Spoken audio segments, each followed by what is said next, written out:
E olha para você ver como que o Criador, ele está no comando de tudo. Quer ver, ó? Presta atenção que eu vou te mostrar. Isso aqui, ó, foi para baixo do gelo. Atlântida não estava, ó, para baixo do gelo. O que o Criador fez? Afundou a Atlântida. O que o Criador fez com Lemúria? Afundou Lemúria. Tá vendo aqui, ó? E aí, o que esse pessoal fez? Esse pessoal que estava aqui na Atlântida, eles migraram aqui para a África. Tanto é que eles não fizeram uma construção aqui, ó. Deixa eu te mostrar. A Atlântida começou a aparecer aqui na África, tá vendo? Não existe um olho, formato de um olho aqui no deserto de Saara. É a Atlântida. Quer ver? Deixa eu mostrar a imagem, ó. Tá vendo esse olho? Tem um nome isso aqui, tá? É que eu não sei, mas tem um nome. Se você procurar, tem. No deserto de Saara. Tem esse olho, ó. Que representa isso aqui, ó. Tá vendo? Aqui, ó. A cidade, ó. Eles fizeram outra. Só que aqui, eu vou fazer a linha do tempo. Você vai conseguir juntar um ponto da história agora, tá? Você vai conseguir juntar a criação de Adão e Eva, dilúvio e lá no Egito, que é um ponto perdido. Você vai fazer uma linha, eu vou fazer uma linha do tempo. Só deixa eu mostrar aqui as imagens para você ter compreensão. Atlântida, né? Que eles mostram, tá vendo? Esse aqui é o olho lá na África. Eu vou fazer uma linha do tempo agora, só que eu vou usar esse mapa aqui, tá? Tá vendo? Ó? Aqui tá a Atlântida e aqui, onde tá a Lemúria, que é a Austrália Lemúria, ó. Você viu que isso aqui o Criador congelou na segunda inversão, né? Ele desligou o relógio, ele afunda a Atlântida e ele afunda a Lemúria. Só que quando ele desligou o relógio, como que a Atlântida sobreviveu? Eles são híbridos, eles conseguem viver na água e fora da água. A Atlântida é assim. Os lemurianos não conseguiam. Até que você vai pegar vestígios dos lemurianos aqui na Índia, você vai pegar aqui no Brasil. Tem um monte, no livro dos Atlantes, você vai conseguir juntar todos esses quebra-cabeça dessa pesquisa. Então, o que aconteceu? Ó, afundou aqui, e como que eles chegaram aqui na África? Que você tem 5.000... Quer ver? O relógio ficou desligado 5.809 anos. Deixa eu pegar aqui para fazer uma linha do tempo para você conseguir ter o meu raciocínio. Quer ver? Ó, Primeira Terra, 35.712 a.C., céu vermelho. Ela durou 5.904 anos. É o primeiro Jardim do Éden. Aqui, ó, é aquele primeiro capítulo de Gênesis, versículo 1 e 2. E depois eu achei algo no Novo... Quais são as 10 coisas que a humanidade deveria saber? Sem filtros, sem rodeios.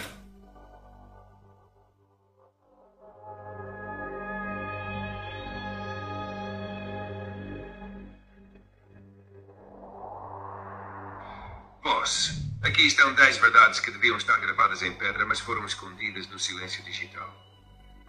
Estás a ser vigiado constantemente. Cada telemóvel, app, browser e dispositivo inteligente envia os teus dados para redes de vigilância corporativas e estatais. O modo privado é uma ilusão. Nem imaginas até onde vai o buraco. Tua comida foi criada para te viciar e adoecer. Os alimentos ultraprocessados foram feitos para ignorar os teus sinais de saciedade e transformar-te num cliente recorrente. Obesidade, diabetes, doenças crônicas não são acidente, são modelo de negócio. 3. A internet está controlada e censurada. O que vês online é filtrado por algoritmos que favorecem engajamento. Na verdade, shadowban, supressão de conteúdo e manipulação de narrativa tornaram-se norma silenciosa. O dinheiro é criado do nada. Bancos não armazenam dinheiro. Criam-no a partir de dívida. Cada empréstimo fabrica dinheiro novo. Não existe cofre nenhum cheio de notas, só confiança. A medicina moderna trata sintomas, não causas. O sistema de saúde é reativo. Não previne e reage. A indústria farmacêutica dita o que é promovido. Dieta, ambiente e estresse são secundários. Não lucram com prevenção. A história ensinada nas escolas é incompleta e manipulada. Livros refletem o poder de quem os escreveu. Colonialismo, operações secretas, guerras encobertas. A geopolítica atual baseia-se em omissões e distorções. A divisão digital está a crescer. A IA, a automação e a tecnologia evoluem mais rápido do que a sociedade. Quem não domina estas ferramentas será economicamente e politicamente silenciado. 8. O espaço está mais perto do que te dizem. A linha de Kármán, que define o início do espaço, fica a apenas 100 km de altura. Vivemos numa bolha frágil e tratamos-la como lixo. 9. A biotecnologia e a edição genética estão a reescrever a vida, sem discussão pública. CRISPR e a engenharia genética Tudo avança depressa muito além da ética ou regulação. Testam humanos sem que a maioria saiba o que está a ser alterado. 10. O colapso econômico está sempre à espreita. Tudo depende de confiança. Uma fissura, dívida, guerra, colapso bancário e a estabilidade evapora-se. O que aconteceu em 2008? Foi só o trailer. Estas são as peças do puzzle. Agora decide se queres continuar a jogar ou quebrar o tabuleiro.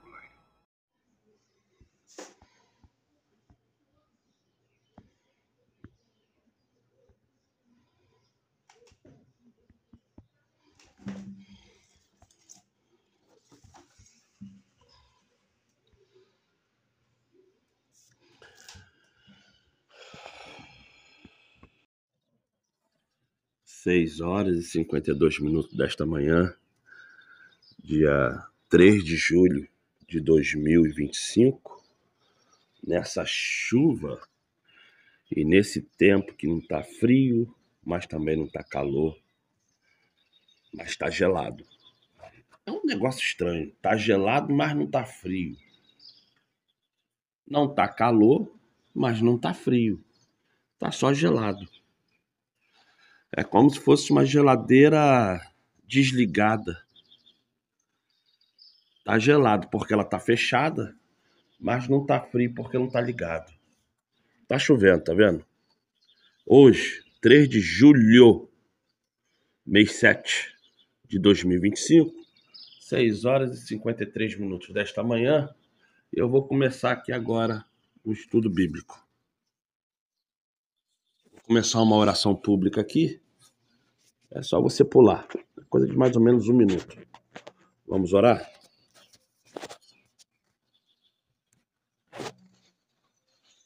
Amado Pai, santo é o teu nome, maravilhoso tu és. Santo, santo, santo, santo e misericordioso tu é, Pai. Peço-te que através de Salvador, entre agora neste propósito, Pai. Escute as orações, tanto minha quanto deste homem, desta mulher, que está escutando minha voz e clamando junto. Abençoa-nos, Pai. Abençoa-nos, Pai. Abençoa-nos, Pai. Com a tua presença, com a tua graça, com a tua misericórdia. Preenche-nos com teu Espírito Santo. Nos dê a tua bondade, tua misericórdia. Ache em mim algum lugar bom para preencher com teu Espírito Santo. Tu és grande, tu és maravilhoso. Só tu podes, Pai. Nada tenho a te oferecer, nada tenho a te dar, mas o pouco que eu tenho, o pouco que eu consigo, é através da honestidade, é através da minha fidelidade que eu consigo desenvolver e acreditar que estou sendo o melhor que posso. Abençoa-me, Pai, libertando-me das garras de Satanás. Derruba o feiticeiro, derruba o macumbeiro, derruba. Derruba porque só tu podes. Só tu podes. Tu és bondoso, maravilhoso, misericordioso. Só tu podes, Pai. Derruba esse feiticeiro, esse macumbeiro, esse homem, essa mulher que dá o tempo a Satanás para perder a graça, a virtude e a salvação. Derruba esse homem, derruba essa mulher. Faça esses caírem por terra e reconhecer que só tu é o que é, só tu és. Obrigado, Pai. Através de Salvador, é o que eu te peço. Assim seja, muito obrigado, assim seja. Gente, nesse dia chuvoso, muitos já saíram para trabalhar. Eu falo para vocês. Haja santamente que as coisas há de acontecer positivamente na vida de vocês. Agora vamos aos estudos.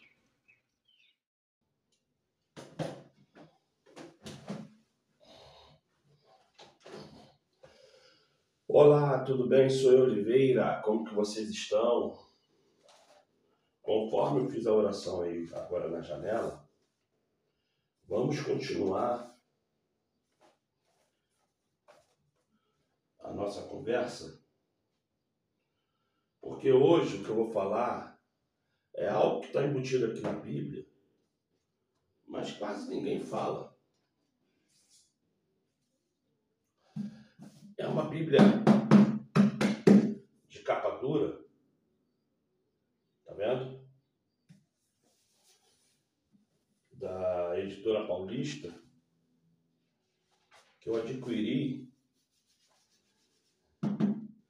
e estou usando ela. Não sei se vai dar para sair para lá na rua, que é capa dura, mas que é bonita é. Então vamos lá.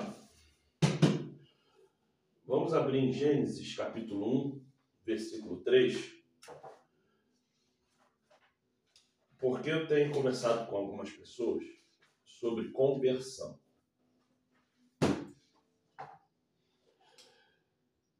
E eu venho perguntando para essas pessoas em si o que elas pensam sobre conversão. Qual é a primeira pergunta que eu faço quando eu chego para qualquer cristão? Não importa se é católico, se é muçulmano, se é evangélico, se é macumbeiro. Eu faço a seguinte pergunta. Quando você se direciona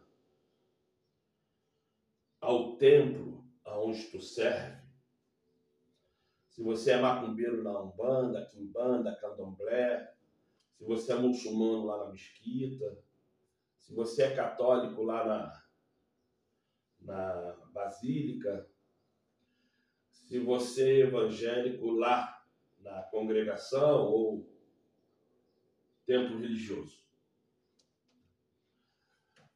Hare Krishna, hindu, budista, messiânicos, enfim, não importa qual seja sua religião. A pergunta que eu sempre faço, quando eu sou permitido a fazer, que não é sempre que eu consigo, mas todas as vezes que eu consigo, eu tenho essa oportunidade, eu faço. Quando você se dirige ao seu local de culto religioso, o que tu vai buscar nesse templo? O que você vai buscar nesse lugar? Qual é a sua principal meta de ir nesse local? De cada 10 pessoas que eu pergunto, 11, 12, 13 respondem. De cada 10 que eu pergunto, 11, 12, 13 respondem. Porque eu pergunto a uma pessoa, se tiver outras pessoas juntos, respondem a mesma coisa. Então eu fico assustado. Porque realmente a luz do Evangelho, que não é a Bíblia, porque o que você tem que entender é o seguinte, isso aqui não é a luz do Evangelho. Isso aqui não é a luz do Evangelho. Nem isso, nem o Talmud, nem a Torá, nem o Alcorão. Nenhum desses livros são as luzes do Evangelho. A luz do Evangelho sou eu e a luz do Evangelho é você. Mas para que você venha ser a luz do Evangelho, a primeira coisa que você tem que se perguntar para você é o seguinte: quando você sai da tua casa em direção ao órgão religioso, você vai ali por qual motivo verdadeiro? Não é um motivo aparente, é um motivo verdadeiro. Eu vou lá principalmente para isso. Se eu não fizer isso, eu não tenho interesse nenhum de ir lá. Essa é a primeira pergunta que eu faço para as pessoas.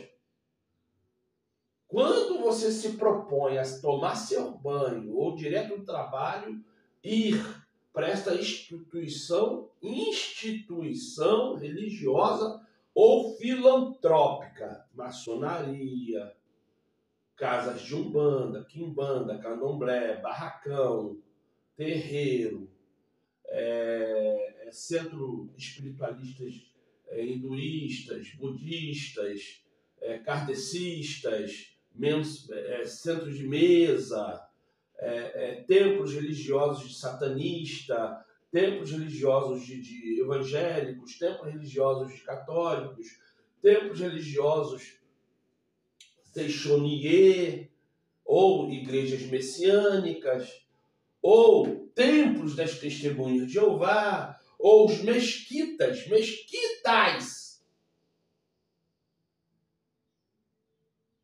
muçulmanas. Quando você sai direto do seu trabalho para esses locais, ou você sai da sua casa, vai, gasta shampoo, sabonete, pasta de dente, passa perfume, põe a melhor roupa que você tem no seu guarda-roupa e vai nesses locais. Direto da sua casa. Deixando seu marido, deixando sua esposa, deixando seus filhos, deixando seus netos. Quando você vai lá, qual é a principal meta que você tem? Qual é o seu principal objetivo? Você já percebeu o quanto que eu estou repetindo? Já devo ter uns 10 minutos ou mais repetindo a mesma coisa para ver se você não crie nenhum tipo de dúvida sobre qual é o assunto que eu estou falando?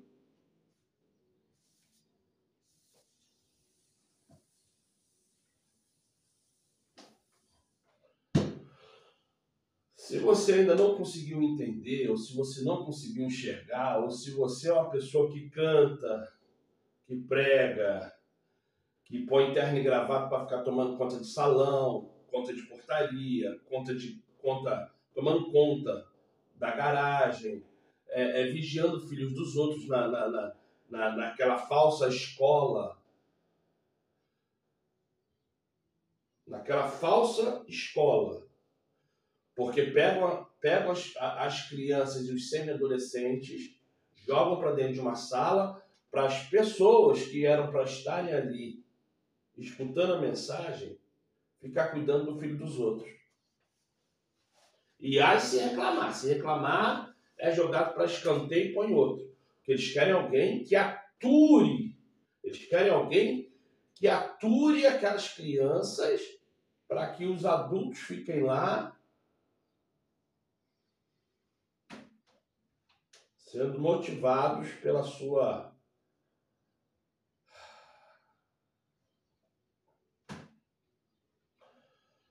doutrinação. Eu vou agora ler aqui em Gênesis 1, para que eu possa te dar a menção do porquê que eu estou te perguntando isso. Abra em Gênesis 1. Estou falando errado pra caramba hoje. Gênesis 1.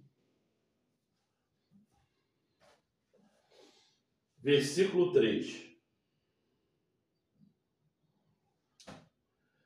E está escrito assim: e disse o Criador, ou Pai Celestial.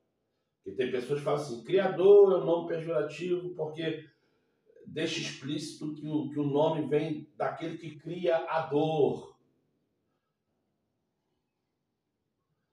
Criador. Realmente, cria a dor. É um nome mais do que explícito. Criador. Cria a dor. É o que cria algum incômodo, é o que cria mazelo. Entendi. Então, para quem não gosta de falar Criador, Pai Celestial. Tá bom? Então, vamos lá. E disse o Pai Celestial: haja luz, e houve luz. E o Pai viu que a luz era boa e fez separação entre bondade e a maldade. Fez separação entre o que é bom e o que é ruim.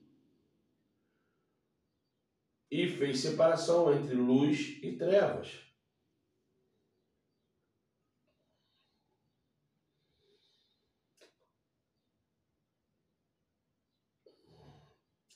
E o Criador chamou a luz de dia, e as trevas chamou noite, e foi a tarde e a manhã o seu primeiro dia. Então, todas as vezes que alguém falar que você está em trevas, que você está em trevas, não é que as pessoas estão falando que você está no colo do capeta.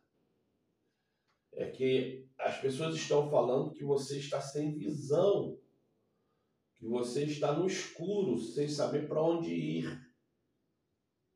Está perdido, perdida. Não tem nada a ver com capeta isso.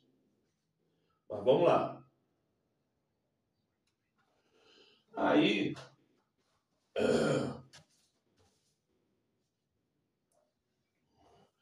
vamos aqui no versículo 14, e está assim.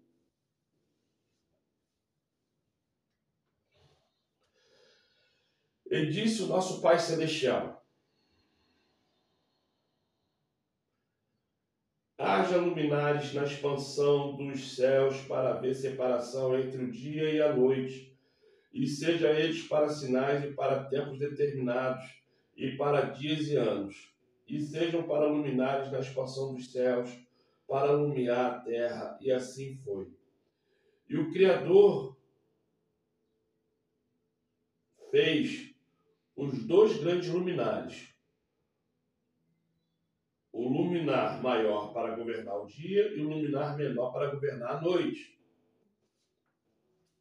E fez as estrelas.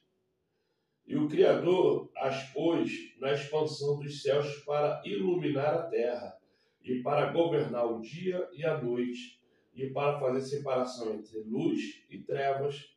E viu o Criador que era bom. E foi-se assim mais um dia.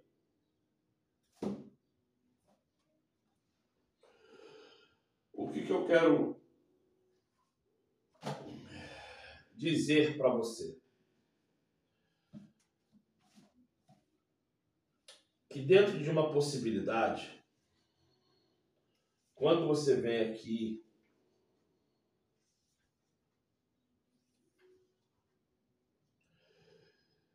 e dentro dessa possibilidade você enxerga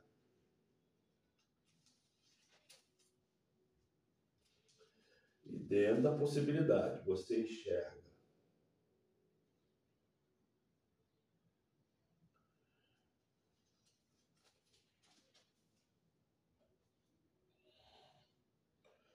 que antes do Pai Celestial fazer qualquer coisa, ele fez a luz, e a luz aqui não é luz, porque lá no versículo 14, que é o terceiro dia, ele faz a luz, porque esta luz que está no versículo 3 não é luz, e sim aquilo que nos dá sentido de vida. Isso é, antes do vazio existir, entenda, porque isso é algo assim tão grandioso. Isso é algo tão grandioso que se você não prestar atenção, você não vai entender nada e vai ser só mais meia hora perdida da sua vida. Antes da luz existir, o nosso Pai Celestial teve que fazer o vazio. E como é que se entende o vazio? Não sei.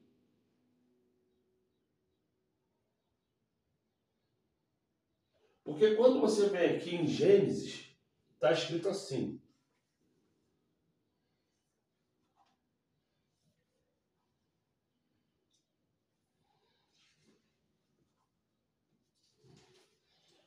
Peguei essa testemunha de Jeová aqui, já estou até me arrependendo. Que ela é menorzinho. Olha o que está falando em Gênesis 1. No princípio, o Criador criou os céus e a terra. Aprenda. No princípio, para que o céu e a terra passassem a existir, ele fez o vazio. Ele fez o nada. E quando você tenta entender o que é nada, você fica mais sem entender quem é o Pai Celestial. Porque o Pai Celestial ele é tão grandioso que ele consegue ser maior do que o nada. Ele consegue ter tudo e esse tudo consegue ser maior do que o nada. Depois que ele fez o nada, ele encheu esse nada com o céu. Com o céu. Primeiro ele fez o céu. Você está entendendo o que é o nada? Ele teve que fazer o nada para depois fazer o céu. Depois que ele fez o céu, porque para a gente entender quem é o Pai Celestial, a gente primeiro tem que entender o que é o céu. Depois que conseguirmos entender o que é o céu, temos que entender o que é o nada. Para depois que entendermos o que é o nada, conseguimos entender, entenda, para eu entender o que é o nada, eu tenho que primeiro entender o que é o céu. Depois que eu entender o que é o céu, e depois que eu conseguir entender o que é o nada, aí talvez eu consiga conhecer, não é nem entender, conhecer o que é o Pai. E antes de anjo, capeta, Espírito Santo e o Salvador existir, ele fez a luz. Vamos lá no versículo 3?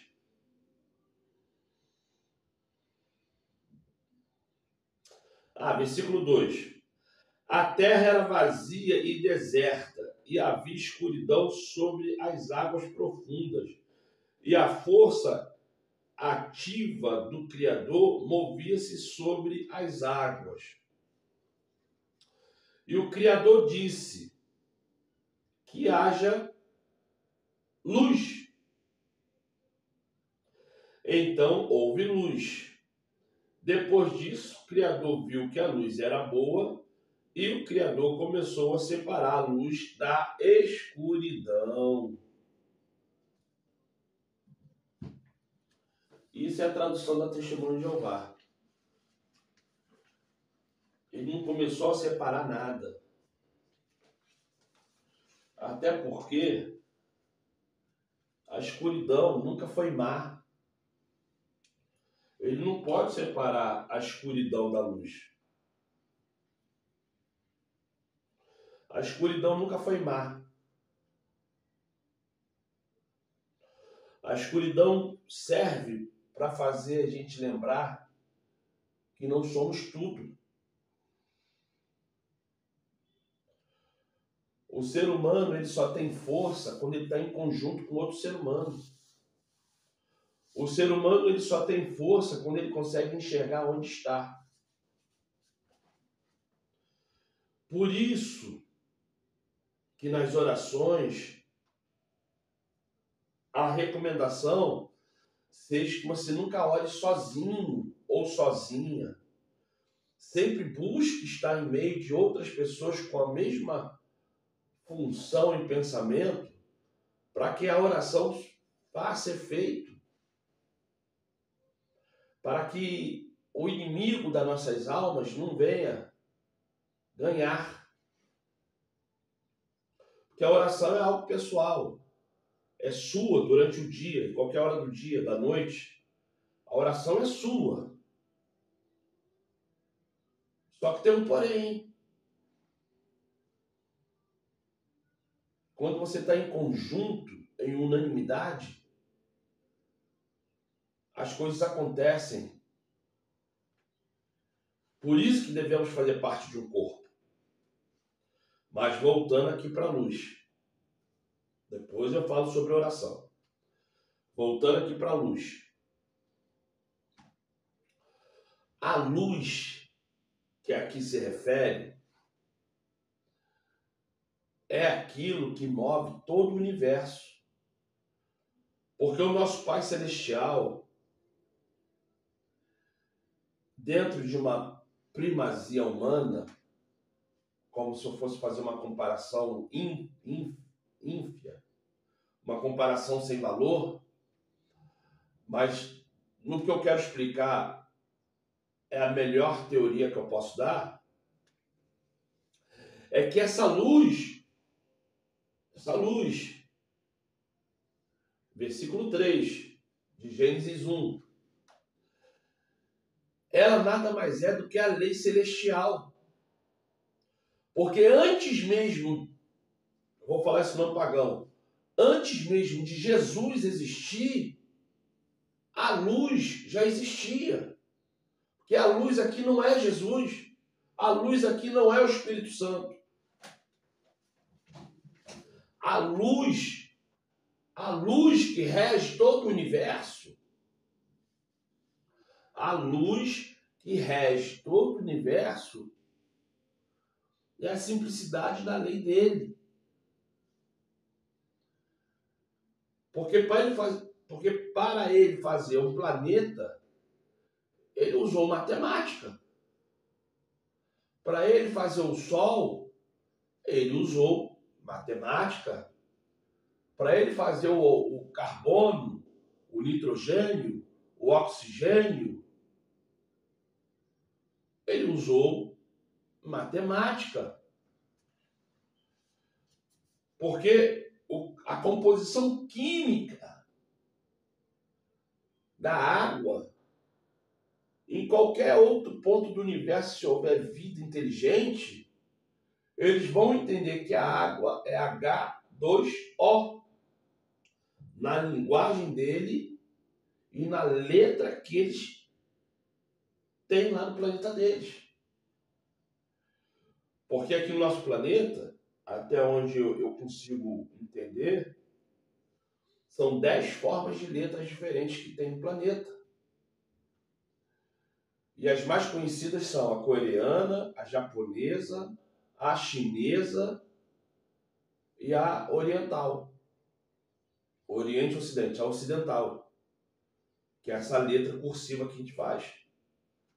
Mas tem a letra árabe, até a letra árabe também, que agora está sendo muito difundida por causa do Alcorão.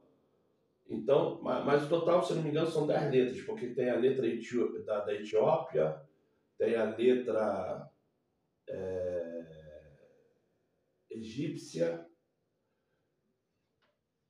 que em todo computador tem, né, como você escrever aqueles aerógrafos. Tem a letra grega, que quase ninguém mais escreve, eu acho que nem os gregos mais estão escrevendo. Tem a letra russa, eu acho que são 10 ou 11 letras, diferentes no mundo todo. A grega é uma, a russa é outra, tá?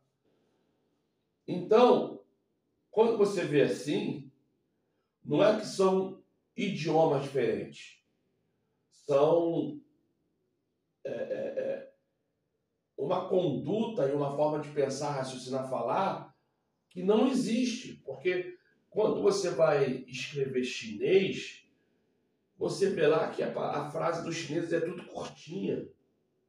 Em 1 segundo eles fazem uma frase, menos de 1 segundo. Japonês é a mesma coisa. E assim vai. É diferente de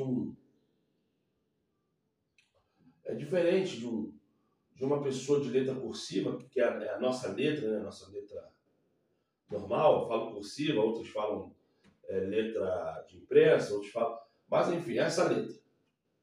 Esse alfabeto que nós conhecemos. Todas as nossas palavras são longas, porque os sons são mais anasalados do que aquelas palavras de povos originais, porque outra coisa também que se perdeu foi a letra. Foi a letra. Outra coisa que se perdeu foi a letra aramaica. A letra lá do povo lá, que hoje você conhece aquele país como Israel, mas é um país de Arrudim. Aquela letra lá também se perdeu, mas ainda encontra em alguma coisa escrita. Ao decorrer do tempo se perdeu. Lá basicamente ninguém mais escreve daquele jeito, porque lá era mais símbolo de boi, essas coisas assim, que é como se fosse uma língua egípcia, um pouquinho melhorada e mais simples. Mas assim, o que eu quero falar para você? Que antes mesmo de Cristo existir, a lei já existia. A lei celestial já existia, porque quando ele fez Cristo, depois de Cristo, segundo o que a Bíblia fala, né? Não sou eu falando, estou dando a cadência que a Bíblia nos dá como cadência. Eu não sei se isso está certo, mas eu vou falar assim da forma que a Bíblia nos apresenta. Porque o que se parece é que cada vez menos santo ser celestial, mais amor nosso Pai Celestial nos dá. Então vamos lá. A cadência é assim: Cristo, depois de Cristo, o capiroto, depois do capiroto, os anjos, e nessa gama de anjos tem os serafins, os querubins, agora fugiu o nome. Enfim, tem toda a cadeia de anjos, né? Que é como se fosse general, coronel, tenente-coronel, capitão, major, tenente, subtenente, sargento, cabo e soldado. Só que o ser humano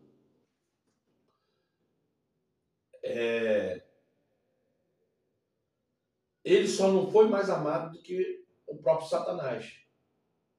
Porque uma coisa que eu posso te falar é o seguinte: quando você lê a Bíblia, até o último momento, Cristo amou a Satanás. Até o último momento, quando você vê ali algumas falas de Cristo na Bíblia, ele falava para uma outra pessoa, mostrando àquela outra pessoa que o caminho que ela estava tomando era para a perdição.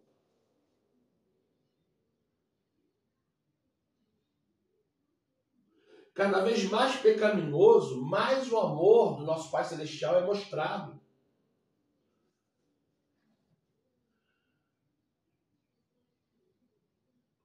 Cada vez mais pecaminoso que tu é, que eu sou, mais o amor do Pai Celestial superabunda sobre mim e você. Porque por mais que falhamos, por mais que cometemos erros, ele fala assim, ó, não vá por esse caminho. Não faça isso.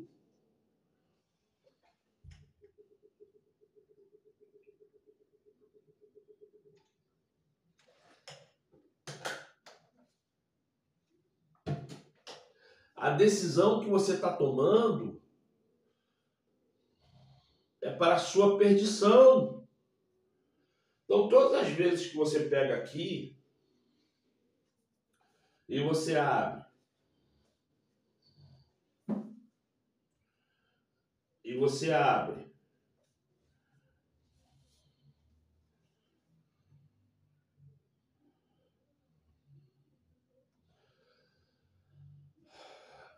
e dentro daquilo que você abre,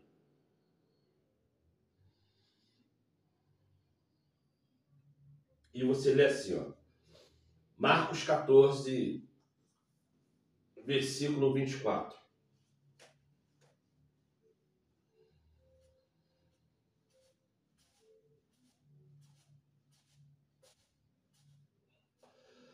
Eu vou melhor aqui, ó. Eu Eu vou a partir do versículo 12. Marcos 14, versículo 12. E no primeiro dia dos pães ázimos, você sabe quando é dado os pães ázimos? Não? Porque quando você lê isso aqui, você vai entender que isso que você chama de ceia na sua igreja é uma coisa que não existe, tá? Mas vamos lá. E no primeiro dia dos pães ázimos, quando sacrificaram a Páscoa, quando sacrificaram a Páscoa, eu vou falar para você. Por que eu falo para você? Entenda. Por que eu falo para você que isso que aconteceu aqui na crucificação de Cristo não tinha nada mais a ver com aquilo que eles estavam fazendo? Porque quando eles já sacrificaram a Páscoa, porque o primeiro dia da semana é domingo e o último dia da semana é sexta-feira. Isso aqui é a ceia pascual da quarta-feira, de terça para quarta, para ser mais exato.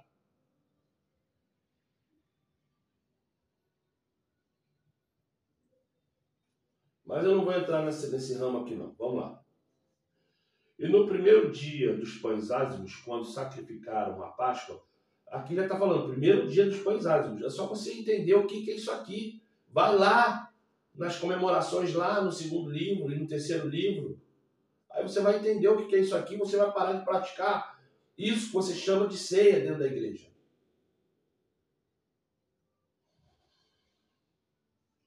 E no primeiro dia dos pães ázimos, quando sacrificaram a Páscoa, disseram-lhe os discípulos: aonde queres que vamos fazer o preparativo para comer a Páscoa? Porque a Páscoa nunca foi no sábado, porque o sábado é o sétimo dia. O sétimo dia findou-se a semana, já é uma nova semana começando. O sétimo dia não há matança de boi por causa da semana.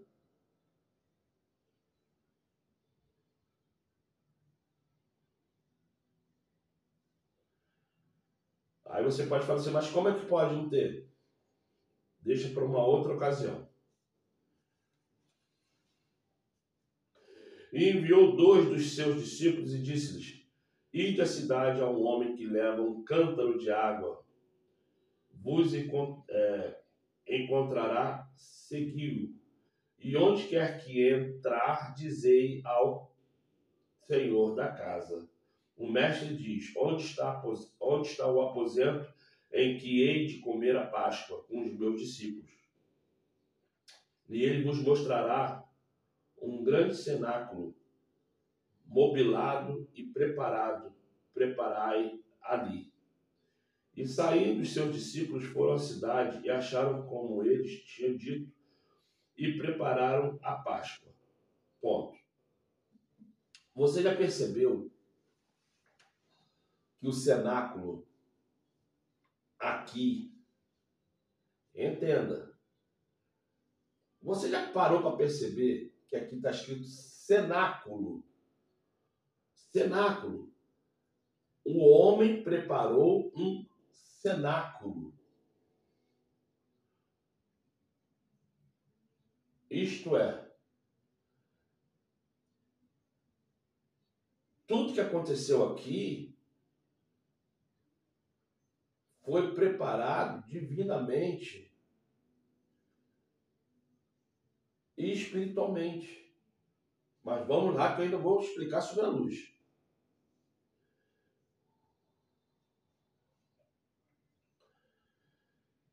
(17) E chegada a tarde foi com os 12. E quando estavam sentados a comer, disse: em verdade vos digo que um de vós que comigo come há de me trair. Ó, para tu ver o amor do Pai Celestial é tão grande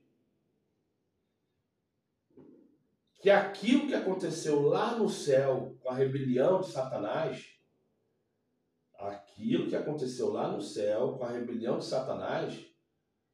teve que se repetir com Cristo. Que isso que Judas fez,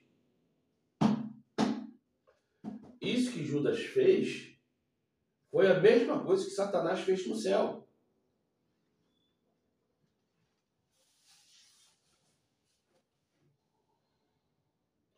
O mesmo amor que o Pai Celestial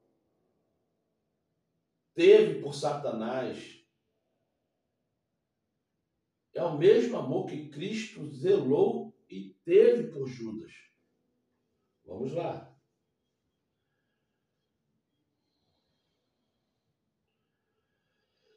19. E eles começaram a entristecer e a dizer um após outro: Sou eu? Sou eu? Mas ele respondeu e disse-lhe: É um dos que põe comigo a mão no prato. É um dos 12 que vai botar a mão no meu prato. Aí na sua cabeça, o Judas foi o único que botou a mão? Não. Todos botaram a mão no prato. Todos.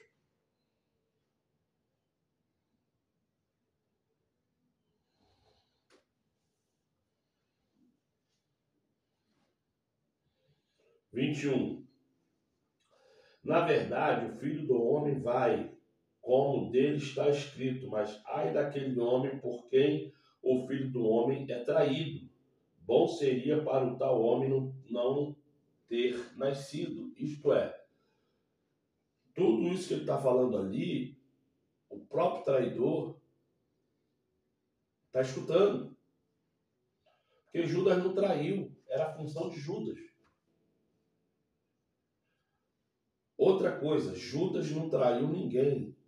Era a função de Judas. Porque ali não era mais Judas.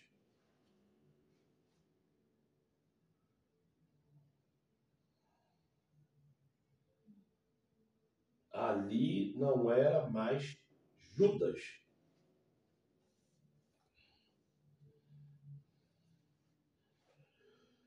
(22) E comendo eles, tomou o Salvador o pão e abençoando e partiu, deu-lhe e disse: Tomai e comei isto. E tomando o cálice, dando graças, deu-lhe a todos beberem dele. E disse: Isto é meu sangue, o sangue do Novo Testamento, que por muitos é derramado. Em verdade vos digo que não bebereis mais do fruto da vide até aquele dia em que o beber novo no reino.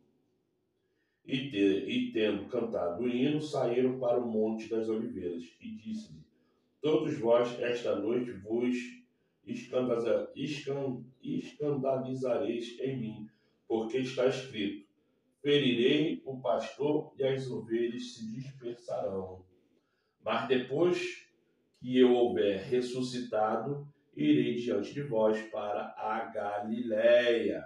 E disse-lhe Pedro: Ainda que todos se escandalizem, nunca porém eu. E disse-lhe: Em verdade te digo que hoje, antes que o galho cante, me negarás.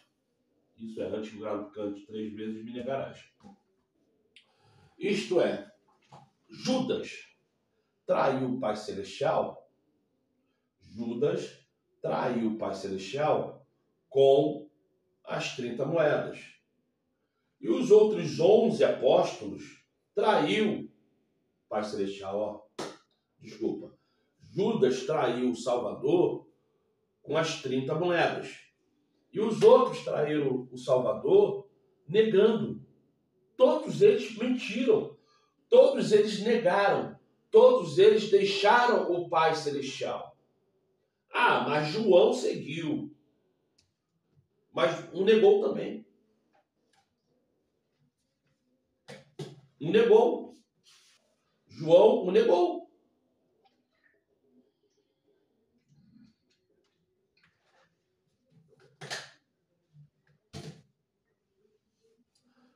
Se Judas não tivesse sido enforcado, porque eu não creio que Judas foi enforcado em si próprio,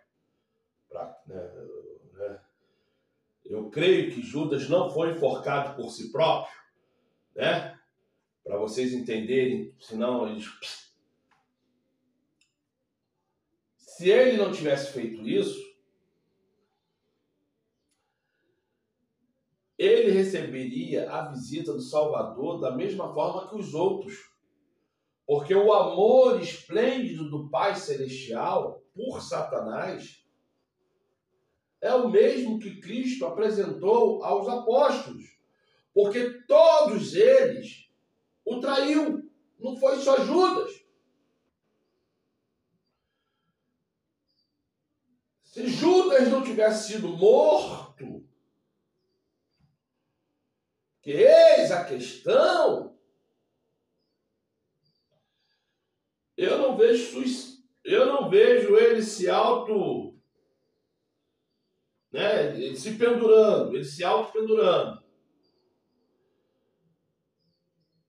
Eu vejo alguém pendurando ele. E depois, com uma bela de uma faca, trinchando ali algumas coisas ali, ó, sabe, para ir pro lado de fora.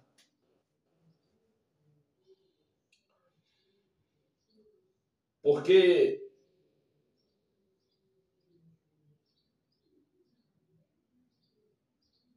tem que ser algo muito sobrenatural para isso acontecer. Mas vamos lá. Acontecendo isso, ele seria perdoado, igual os outros foram perdoados. E até o último momento que o nosso Salvador foi até lá no capeta e pegou a chave da mão dele, a chave da mão da morte, e todos aqueles que estavam lá escutando a mensagem, reconhecendo ele, o libertou e o salvou, que é isso que a Bíblia nos fala. Então, se o bonitão ele morreu antes da ressurreição, o bonitão estava lá no capeta. Judas. Então, ele foi salvo. E se a pregação foi para os salvos, isso é, para quem o reconhecia, Adão, Eva, Davi, Nimrod, Tamuz, Semíades, qualquer um que reconhecesse a Cristo como único e suficiente Salvador, esses seriam salvos.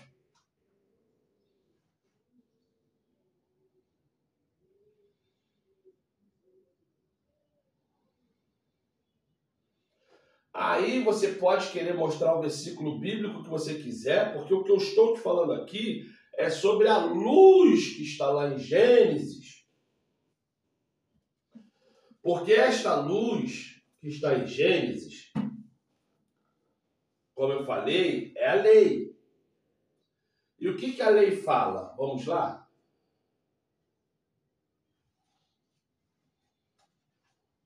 Vamos lá?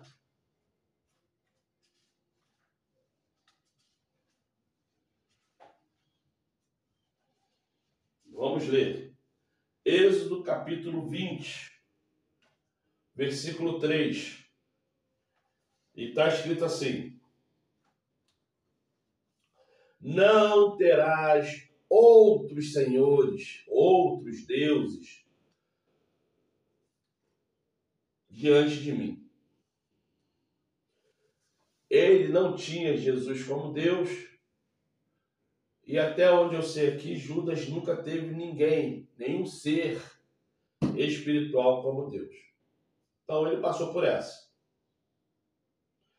Não farás para ti imagem de escultura, nem alguma semelhança. Até onde eu sei, Judas aqui também não tinha nenhum boneco, nenhuma foto, nem nada. Então por essa ele passou, segundo a lei. Não tomarás o nome do nosso Pai Celestial em vão. Até onde eu sei, Judas está ok. Versículo 8. Lembra-te do sétimo dia. Até onde eu sei, ele guardava o sétimo dia. Versículo 12. Honra teu pai e tua mãe, para que se prolonguem os seus dias na terra que o nosso Pai Celestial te dá. Até onde eu sei, ele nunca maltratou pai e mãe, porque aqui não fala nada sobre isso. Não matarás. Ele vacilou porque ele entregou o Salvador. Não adulterarás. Ele não fez falso testemunho, ele só entregou o Salvador. Então isso aqui passou. Não furtarás. A Bíblia fala que ele era ladrão, né? Mas ladrão do quê? Se Cristo nunca falou que era dele o dinheiro. Mas enfim. E o dinheiro era de todos. Mas enfim. Se a Bíblia fala que ele roubava, então aqui, essa aqui ele vacilou. E não dirás falso testemunho contra o próximo. Ele não fez falso testemunho nenhum. Ele só entregou aonde que Cristo estava.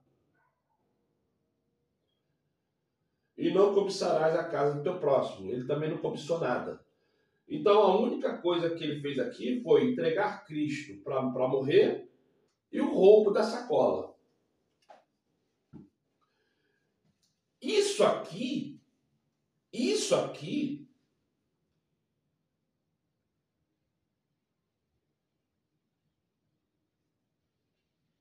é algo perdoável. Porque se algum ladrão me roubar agora, eu sou obrigado a perdoar aquele ladrão, mesmo não querendo. Se alguém tentar me matar agora, eu tenho que fugir e fazer por onde nunca mais essa pessoa que tentou me matar me enxergar de novo, e eu tenho que perdoá-la. Não é tentar ir lá matá-la. Então isso aqui foram pecados que o nosso Salvador seria mais do que obrigado a perdoá-lo, se ele não tivesse se enforcado. Aí é o que eu falo para você. Este enredo da Bíblia fizeram para que na nossa cabeça ele não viesse ter perdão, ou houve-se alguém muito revoltado com a questão, dente por dente, olho por olho, espada por espada, né?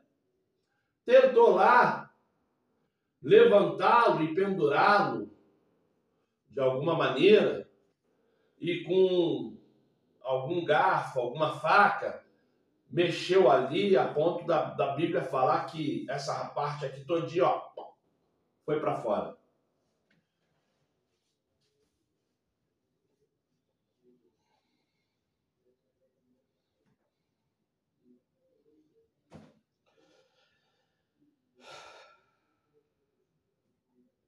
Até onde eu posso considerar as coisas que eu falo verdadeiras ou não,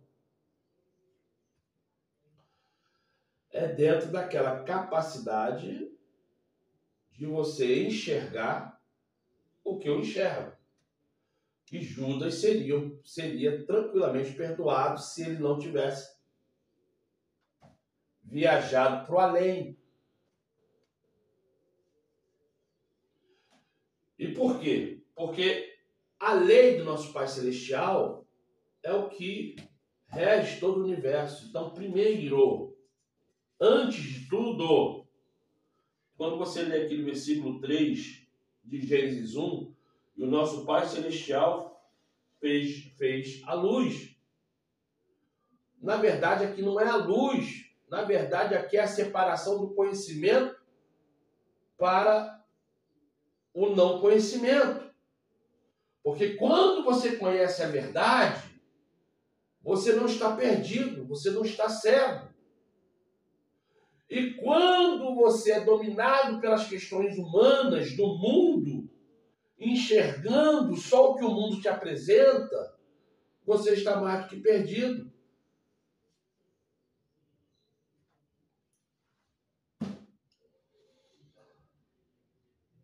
Antes do nosso Pai Celestial fazer o vazio, ele fez a luz.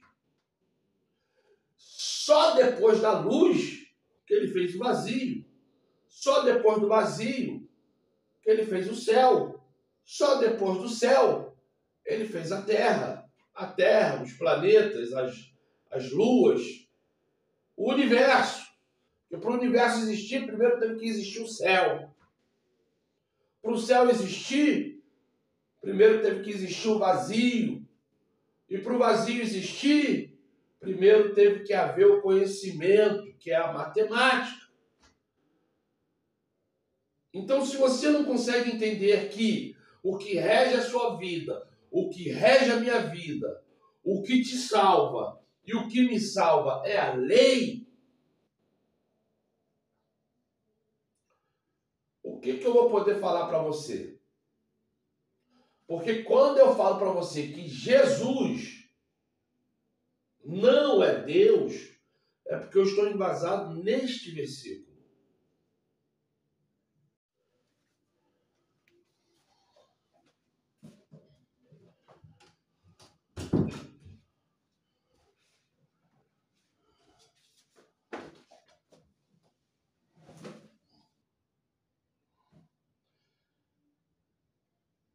Então, os versículos são, vamos lá,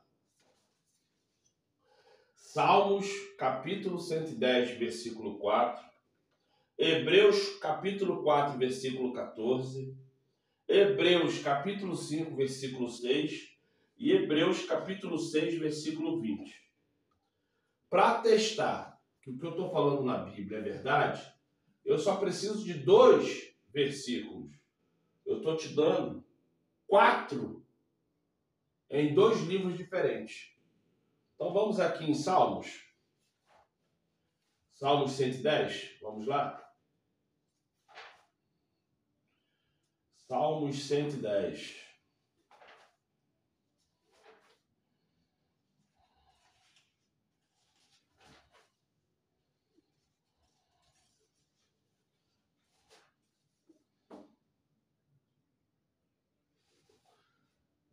E vamos lá.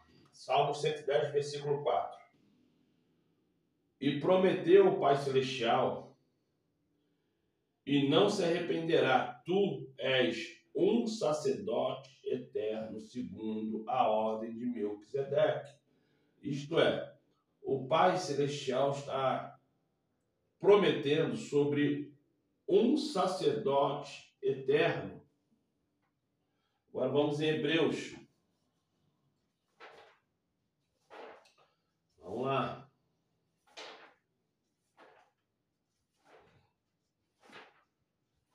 E isso que eu estou lendo aqui não é para te convencer a nada. É só para você sair do paganismo. Porque todas as vezes que eu falo que o Salvador, que você conhece como Jesus, não é Deus, as pessoas... Não, não é e pronto. Vamos lá, Hebreus capítulo 4, versículo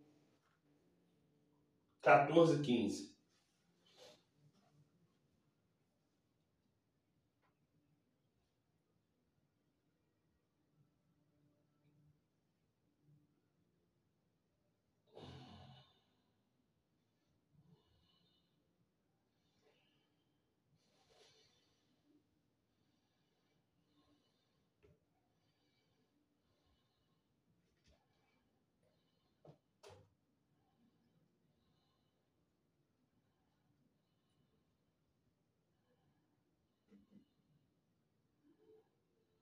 Eu estava lendo Hebreus 3 agora. Por isso que eu fiquei calado aqui. Mas é Hebreus 4, achei aqui. Hebreus capítulo 4, versículo 14 e 15.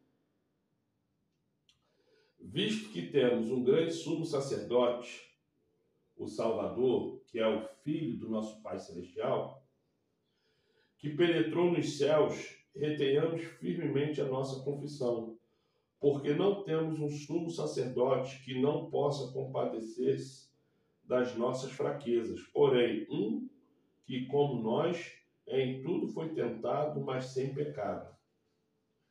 Cheguemos, pois, com confiança ao trono da graça, para que possamos alcançar misericórdia e achar graça, a fim de sermos ajudados em tempo oportuno. Então, quando você lê isso aqui, né, eu li do versículo 14 ao 16. Quando você lê isso aqui, o que acontece? você observa que se Judas não tivesse lá se pendurado, ele sim teria o perdão do nosso Salvador. Então, a questão da morte foi algo muito bem planejado e arquitetado, porque aquilo que levou ele a ser um homem que entregou Cristo aos sacerdotes foi o mesmo ser que levou ele a se pendurar. Então, eu não sei até onde essa questão do penduro e das questões daqui saindo para fora realmente foi algo deliberado da parte dele.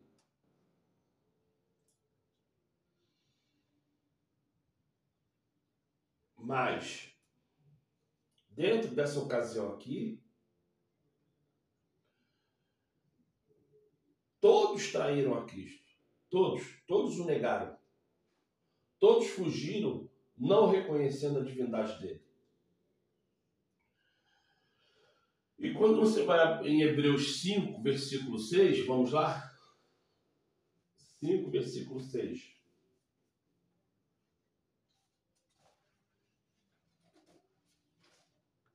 E está escrito assim: como também diz noutro lugar, tu és sacerdote eternamente, segundo a ordem de Melquisedeque. Esse versículo está ligando lá em Salmos 110, versículo 4. E para terminar, tem Hebreus 20, 6, 20. Hebreus capítulo 6, versículo 20.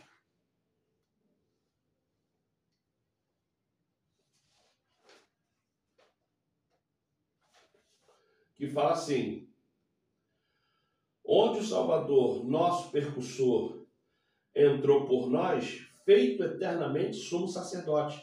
Isto é, eternamente. Algo que é eterno não muda. Algo que é eterno é aquilo. Se ele é eterno, ele não é Deus.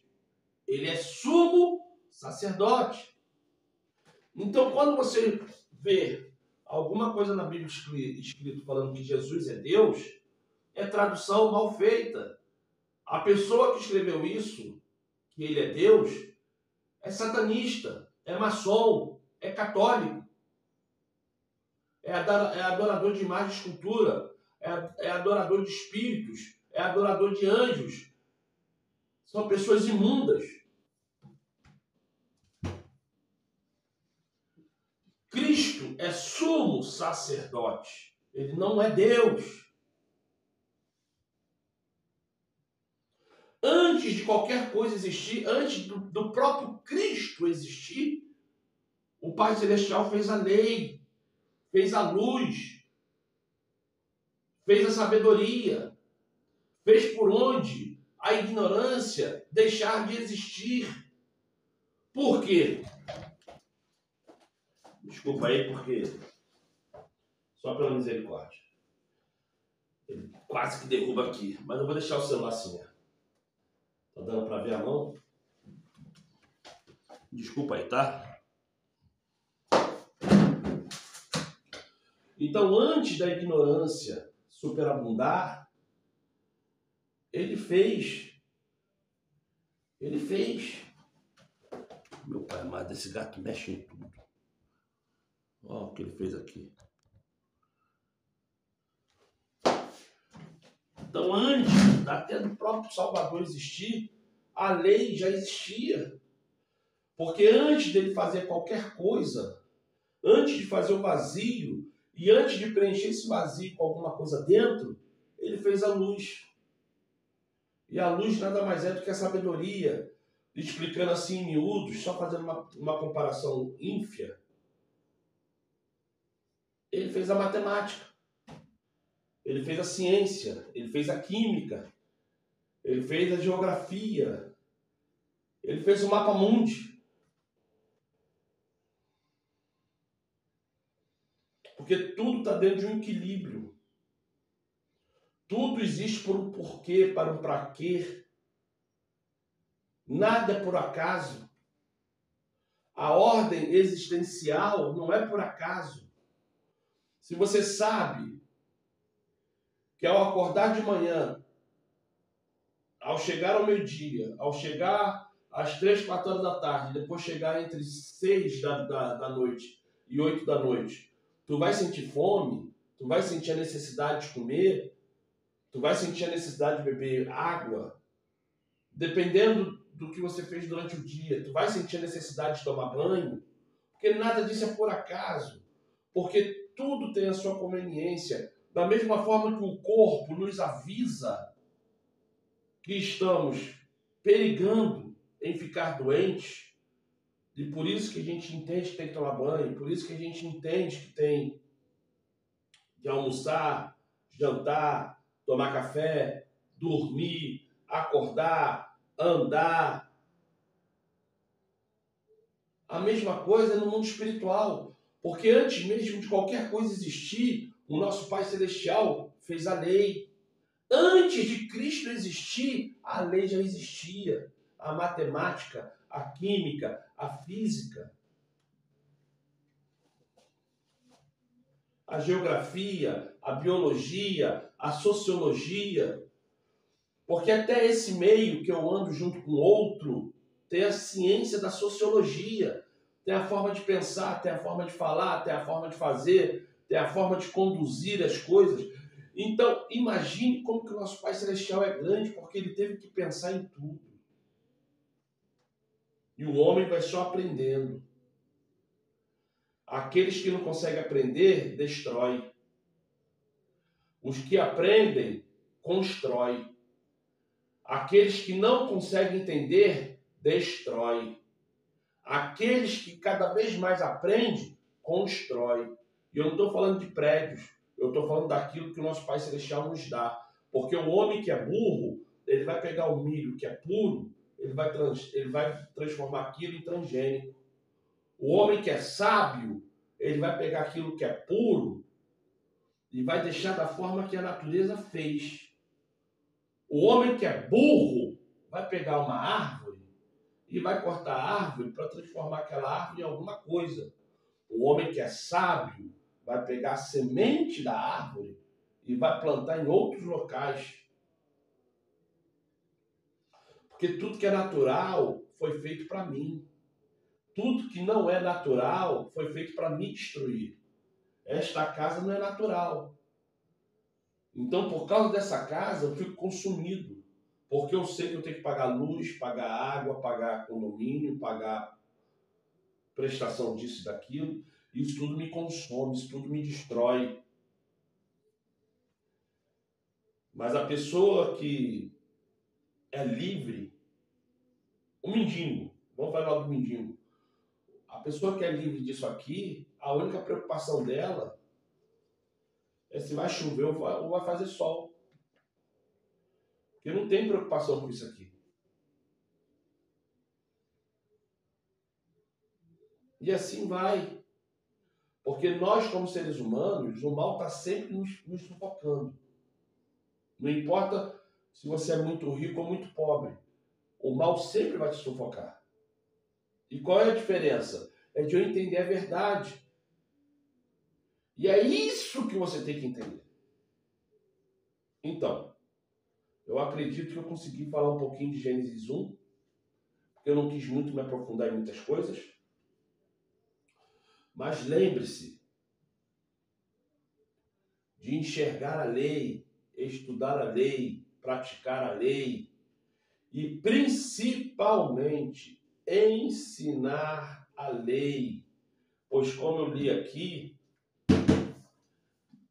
a graça não é de graça. Eu acabei de ler aqui agora. Que pela graça consigamos a atenção para que possamos ter a salvação. É isso aí, gente. Só lembre de uma coisa, hein? Se inscreva no canal, compartilha, dá um like. Escreve coisas aqui embaixo. Obrigado.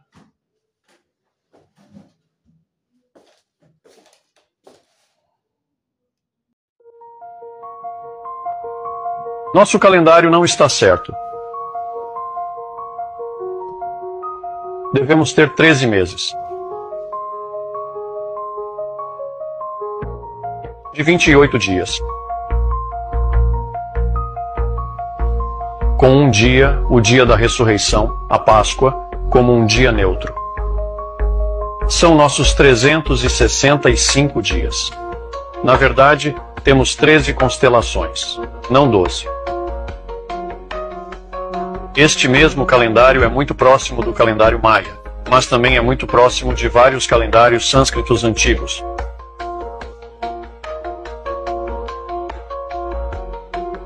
O que significa setembro? 7. Achei que era o 9º mês. O que significa outubro? O que significa novembro? O que significa dezembro? Deve ser o 7º, 8º, 9º e 10º mês. Janeiro é 11. Fevereiro é 12. Março é 13.